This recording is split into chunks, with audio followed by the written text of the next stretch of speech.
शिवसेना भवनावर जोरदार जल्लोष सुरू झालेला आहे। या ठिकाणी शिवसैनिक मोठ्या संख्येने या ठिकाणी जमलेले आहेत। शिवसेनेचे कार्यकर्ते आणि वांद्रे पोटनिवडणुकीचा निकाल कळताच, विजयाची बातमी कळताच या ठिकाणी उत्साह जो आहे तो कार्यकर्त्यांचा दिसून येतोय आणि विजयाचं सेलिब्रेशन जे आहे ते केलं जात आहे। काय भावना आहे तुमच्या आता विजयानंतर? आज प्रत्येक मुंबईकरांमध्ये एक आनंदाचं वातावरण आहे। शिवसैनिक तर खरंच आनंद आहे, कारण की एक गुंडगिरी प्रवृत्तीची काही लोक जी आज 15 दिवसात जे काय मुंबईमध्ये जे त्यांनी गुंडगिरी जे चालू केलेली होती त्याचा आज पराजय होऊन एक शिवसेनेला मोठ्या मताधिक्याने आज दणदणीत हा विजय शिवसेनेला मिळालेला आहे। शिवसेनेसाठी हा मोठा विजयी आहे, कारण का एका गद्दाराला पाडून आम्ही लोक विजयी झालो आहे, म्हणून आम्ही मतदारांचे खूप खूप लाख आभारी आहोत। काय तुमचं?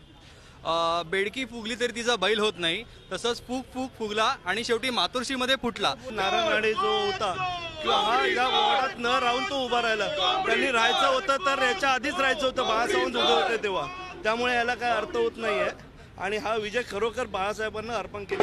कोंबडीकर पडला तो पहिला बरा झाला आणि आमची तृप्ती सावंतांनी हे आम्हाला खूप पहिलं गाडून तिथे टाकलं पाहिजे। वांद्रे पोटनिवडणुकीच्या विजयानंतर आता आज शिवसेनेचं सेलिब्रेशन जे आहे ते या ठिकाणी पाहायला मिळत आहे।